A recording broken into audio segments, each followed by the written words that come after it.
One thing that has been recognized in the White House is that this hasn't been working. So one is that we should extend the blockade and just go it longer. Another one is that we should just declare victory and walk away. And then a third one is, no, we need to double down on the military. And there are advocates for each one of those.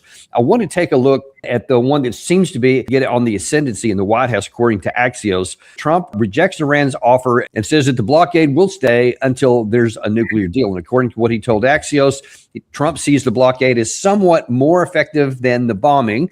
And the source said that he had yet to order any kinetic action as of Tuesday night. But for now, Trump sees continuing the blockade as his primary source of leverage, but he would consider military action if Iran won't cave. Here is what he posted. This is what they were referring to, this very bizarre post that Iran can't get their act together. They don't know how to sign a non-nuclear deal. Doug, what do you make of these three options? Well, I think it's disappointing that the president of the United States presents his views and opinions in the form of a comic strip, because that's effectively what we're looking at. This is a very superficial glance at something which is equally superficial, and that is Trump's approach to this entire matter. There's no maturity, there's no balance, there's no real diplomacy, there's no serious thinking about the strategic implications for us, let alone the rest of the world. And the rest of the world right now is really very, very close to walking away from us completely. So let's stop and look at these three options. Let's start with the last one, declare victory and walk away. Well, fine, declare victory. The only people that are going to take that seriously are people probably in the White House. Now, the good news is that most Americans are not interested in this. They don't support the war. So frankly, from his standpoint, ending this conflict is an easy win for Donald Trump. He would be applauded for doing so. But we have the third party. It's called Israel. That's unacceptable. So scrap declaring victory and walking away. 2, blockade. How effective is the blockade? Well, it's very effective right now insofar as going to breed famine all over the global south. It's reducing Europe to ruins. It's creating conditions all over the world conducive to panic and destruction. Why? Because there are 47 different types of petroleum products that can't get out of the Persian Gulf. He's not really hurting Iran. Iran will stay the course. There is no evidence that Iran is going to wake up tomorrow morning and say, please, please don't harm us anymore. The exact opposite is the case. We have a increasingly radicalized population, particularly under the age of 40, that wants no more discussion and no more negotiations with us under any circumstances. So the blockade is going to have do more damage to us as a country and ultimately more damage to the rest of the world than it's going to harm Iran. In fact, Iran will probably come out of this looking like a superhero compared to us, given where we're headed. And that leads us to the last option, which is go back, repeat what you did before with more violence, more munitions, more forces. Will that work? I doubt it very seriously, but I think that's what he considers to be probably his best option. He's put everything on the line. His presidency right now is on the line. His survival in office is on the line. If he took option 3, I think he could survive. Option 2 will not keep him there. Will option 1 keep him in office? Well, he may think so, because he may say, I may get lucky. The problem with the first option is the Chinese, the Russians, the Indians, everybody around the world that's watching this, everybody in Europe is sort of suspending disbelief that we would be this barbarous and this stupid to put everything on the line for a war against a country that threatens none of them. So I think he'll go for option 1, because I don't think he gives a damn what happens around the world. I don't think he gives a damn about anything or anybody else. So I think you're going to get option 1. Hope I'm wrong. Now, one of the things that you had spoken to me about earlier today is you said this issue of the fertilizer has slowed to a trickle there. And you say, and I think when you're talking about how barbarous some of our actions are and don't care about what happens around the world, what does this chart tell you? Well, look at November. It talks to you about weekly exports through the Strait of Hormuz in terms of tons of fertilizer. We are effectively reversing the Green Revolution. we're robbing the world of access to the fertilizer it desperately needs to grow the food to support the population we have today. And if you look at that, nothing is coming out of the Gulf. And neither the Russians nor we nor anybody else can produce enough to export and help others. In fact, there was a letter sent to the President of the United States that was signed by leaders in the agricultural arena. They were talking about farmers. Right now, bankruptcy among farmers is up 46%. And the farmers in the United States are in real danger because they too can't afford the fertilizer, because the price of fertilizer has risen dramatically. So we're going to suffer. We're going to have less available. We are going to have shortfalls on the shelves inside of the various food marts. We're going to have a lot more people showing up at the food banks. Only the food banks aren't going to be able to help them very much because they won't have additional food. Trump doesn't seem to understand this. And from the very beginning, he always had the option of coming forward after the failure of this first operation and say, look, on humanitarian grounds, as the President of the United States, and he styles himself the leader of the free world, although I think that falls on deaf ears now, I am going to suspend this operation because it's in the interest of the world to stop. Well, he's not going to do that. And so he's throwing our farmers under the bus. He's throwing the American population standard of living under the bus. He's throwing much of the world under the bus. He doesn't seem to care. Now, let me ask you another question, Doug. I know something that is kind of left a pretty sour taste in your mouth about something that was in the Washington Post last week by Mark Thiessen. To what extent do you think that this plays into that theme of the diminishing credibility and reputation of the United States and others abroad? Because this one, although this article was reposted by President Trump, he himself didn't say it. But in this, there was one particular part you found particularly offensive. Go back in and try yet again to kill everyone in the government that could possibly contribute to a negotiation. Well, that makes great sense. If there's nobody to negotiate with you, well, then just kill everybody. This is by Mark Thiessen. And as I recollect, Mark Thiessen was a speechwriter for President Bush, which is a frightening prospect, but I think that may explain much.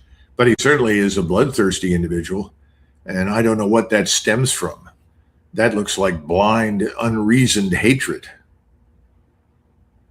And how is this viewed around the world? I mean, that's just another data point. But we've had the fact that we started this war. We had the fact that we killed these kids on day one. We assassinated their leader. Now then there's problems with the price of oil, and it's affecting our allies in Asia, Europe, and Africa already. And now that we're trying to potentially take a step that could go further and harm literally everyone, if we go back to the kinetic failure because of the Iranian response. What is this doing to our future as a nation, almost no matter how this works out? Has this, or do you think we're in the process of changing how the rest of the world sees us from what used to be the city on a hill that we were supposed to be an example for people to follow to something that everyone should fear or even hate? I think we've gone from the city on the hill to a leper colony. And I think we're going to remain in that condition for some time, especially if he presses ahead and unleashes hell one more time on Iran. International sympathy is not with us. I know he's not concerned about that. He's worried about his donors who are preeminently concerned about Israel, not us. So I don't think it's going to make any difference what you and I say here today. But the truth is, we're being transformed into a leper colony. Nobody's going to want to do business with us under any circumstances. And we've always taken a position that everybody has to do business with us. That's not true. They can do business with alternative sources. What are those alternative sources? Well, lots of them are in Asia. That's particularly true for China, and Japan, and Korea, and Taiwan, and for Southeast Asia. And increasingly, the Europeans are viewing us as certifiably insane. They haven't figured out what we're trying to do because it doesn't make any difference to them from the standpoint of whom we hate or dislike. But when you disrupt the global supply chain and you destroy the energy complex, everybody says, well, wait a minute. These are the people that destroyed Nord Stream 2. What are we doing with them? These are not allies. These people are sick. They're dangerous. They're demented. They're deranged. I think we're losing our standing all over the world. And, we can always take something of a beating just because we're a leading power. But this makes no sense. This borders on criminality. I think the American people in another 2 or 3 months are going to be in the streets in this country. And I think they're going to demand an accounting. And I think the people in Washington are incredibly stupid to ignore that reality, because the things we are doing to others are going to redound to our disadvantage. We're going to see more trouble. We're going to see much higher prices. We're going to watch the financial markets collapse. We're going to watch President Trump's sacred stock market lose 50, 60% of its value. At that point, the world changes, not just us, the whole world. But we are going then have to adapt to a very different environment here at home. We've lived in a state of abundance for decades. We're about to go into a state of scarcity. In other words, we're going to replace the abundance that we've become accustomed to, that we like and take for granted. It's going to become scarcity. People are not going to be able to buy the things that they're accustomed to buying. They're not going to be able to go where they want to go. I don't think the people in Washington understand this. I think they're living in a fantasy world, because they're living in the world where you can print money. Well, you can print money, but you can't print petroleum. You can't print fertilizer. You don't print nitrogen and phosphates. You don't print silver or gold. So I think ultimately we're going to be in a lot of trouble, but it's going to take a little longer to hit us, another 3 or 4 months. And by then, the American people will be up in arms, and anything's possible at that stage. One of the things that could hasten that on is if we return to combat operations, because Iran has definitely promised that if there is any attack at all, if it's resumed, no matter, even if we try the so-called small version, they again won't recognize the scale of it, only the fact of it, and that they said they will immediately strike back and hit energy sources throughout the Gulf, et cetera. And now that you don't have a political block, you have a physical block of supply that can't be turned back on for maybe close to a year, something probably not till next year at the earliest, once the war's over. So that's the worst possible outcome. Well, actually, let's stop a minute, because it's worse than that. Most of the analysts that are familiar with the oil markets, and they understand what it takes to drill for oil and extract it, are saying that if we stopped everything right now, we might recover in 18 months, maybe 2 years. Because remember, we've already got examples in the Gulf of drilling rigs that are no longer drilling because they have nowhere to put the excess oil supply. They're filling up the tanks. Those tanks are sitting there. But if you can't drill, you can't pull it out. The water, the pressure underground drops, water infiltrates. It may take a lot of money and a lot of time to refit and rework the oil infrastructure and make it productive. Remember, the corporate heads of the oil sector met with President Trump about Venezuela, and they tried to explain to him how much money it would take and how long it would take to recover Venezuela from the state of decay that its oil infrastructure finds itself.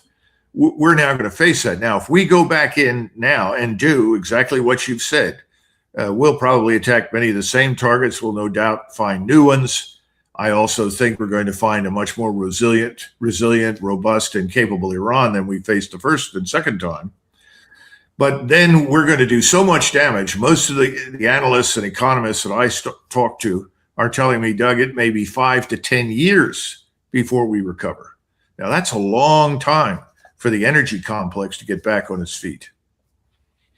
Yeah, and so now then the question is, how likely is that? Now, we already talked, and I think that I'm in complete agreement that the best course of action right now is the walk away and declare victory, because that minimizes the damage and doesn't add anything to it.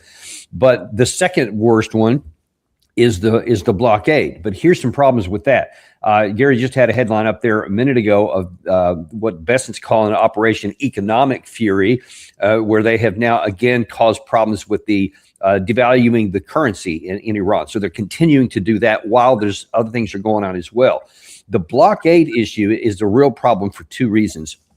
One is that, I'm sorry, wrong picture here. One is that analysts suggest that Iran can endure this for a long time, that it will not cause catastrophic or even serious damage to its upstream industry for a considerable period of time because they have some experience in doing that. Meanwhile, the Iranian side has said, listen, there are limits to how our patients. They said an Iranian source told Iranian press TV that Tehran may take unprecedented military action if the U.S. continues detaining vessels linked to Iran and keeps the blockade going. So even that, Trump may be thinking, yeah, I can just, if I need to go another couple of months, which is one of the timeframes I've heard floated, the Iranian side may not just go along with that, and they may themselves start to do something to either our ships or the blockade or something else, or trying to run it, et cetera. So even that could spark a return. How concerned are you about that? I would go a step further, and I would point out that if the tankers, when they're finally allowed to leave the Persian Gulf, if we stop them in the Strait of Malacca, or we interrupt their journey to deliver their products to China, Korea, Japan, and so forth, we could very easily find ourselves at war with China. And I don't think people are taking that seriously right now. The Chinese are much better prepared for that than we are. They have built a lot of nuclear power plants. They built a lot of coal-fired plants. They have stockpiled a lot of energy.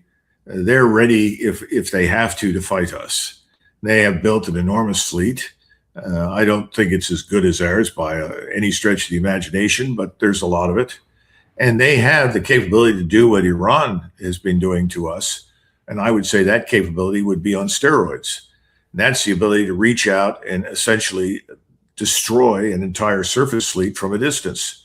Not just the surface fleet, but any islands where we put anything. So I think we're courting disaster at this stage. And then the real question is, if China becomes involved, what will the Russians do? I suspect that they'll take the gloves off. They'll finish off things in Ukraine, and they'll turn with the Chinese against us. I don't think they'll be the only ones. I don't think the Indians are going to sit there and do nothing, because India faces famine. India faces huge shortages. For these governments in Asia to do nothing and let us continue indefinitely is the pathway to suicide for them. Not only will their governments be replaced, but their populations are going to suffer. So I think it's worse than what you've said. It's not just Iran. It suddenly involves everyone else. And I think we got to go back to the region, and who else could become involved at this stage? Who else is on the line for all of this? Egypt, the largest Arab state in the region, and Turkey. And Turkey, of course, is probably the most powerful single military state in NATO. And there's nothing that we've seen hurled at us from Iran that the Turks don't also have. And no doubt in my mind, the Russians would certainly support and stand by the Turks and Egypt. So, this is running out of control. And people like Thiessen and others who are urging mass murder on the basis of arrogance and ignorance, they should be shouted down, because we don't need that. We don't want that. And that could be the end of us. You could see the complete collapse of American national power. We're already on the edge of serious trouble, but that would be the end of us. Dan, you bring yourself in. Sorry about that.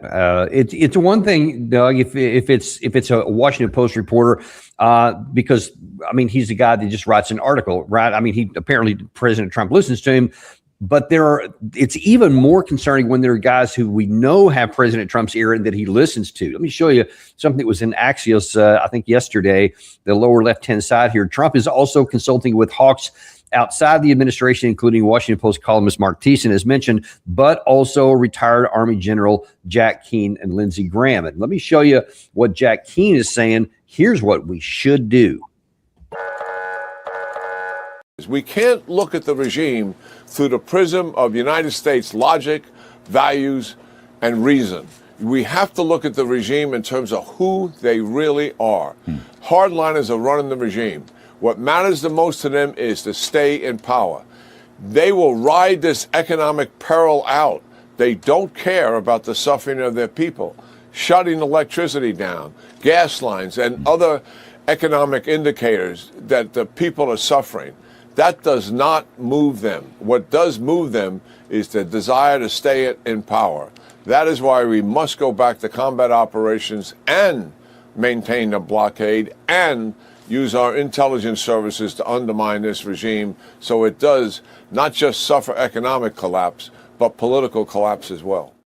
Now, we know what Benjamin Netanyahu is trying to tell Trump. We don't even have to ask that question. But when you see guys like Thiessen saying what it was in that Washington Post article, you know what Lindsey Graham is saying too. And then here's Jack Keane, a 4-star general, retired straight out of casting, central casting, as Trump says a lot of times. When all of those voices are saying a version of what he said here, it's going to be pretty hard for him to resist that, don't you think? Well, he tends to be influenced by the people that have access to him. Not everybody has access. And we have a lot of evidence, as we've seen recently from the article in the Atlantic, not that the Atlantic is the paragon of truthfulness and objectivity, but we did learn a great deal about Vice President Vance's personal thoughts and his concern that President Trump is not getting a full picture. We've had lots of people spin out fantasies about General Kane and how he is the adult in the room and all this kind of business. There's not much evidence for that. I think it's very dangerous. I don't disagree with you at all. And I think what's really worse about all of this is that these people are out of touch with what is happening inside Iran. You know, this is not sinking in. If you were to remove all of the people today that hold positions, responsible positions in the Iranian government, the people that you would get are much younger and are fully radicalized. You know, imagine if you had 20, 30 million people under the age of 40, all of whom want blood, who have decided that we can't be trusted, we don't want to negotiate, and are willing to fight to the bitter end and do whatever is required to be victorious. That's a terrible situation to be in. It's the last thing you want. This is back to this absurd idea of unconditional surrender. And that's effectively what Keane and Lindsey Graham and Thiessen and the rest of these neocons, all of whom are closely aligned to and in support of Mr. Netanyahu, want. They want unconditional surrender, just as Israel wants the total destruction of Iran. None of those things are in the interest of the American people. That's the problem. We're not interested in that. We don't want that.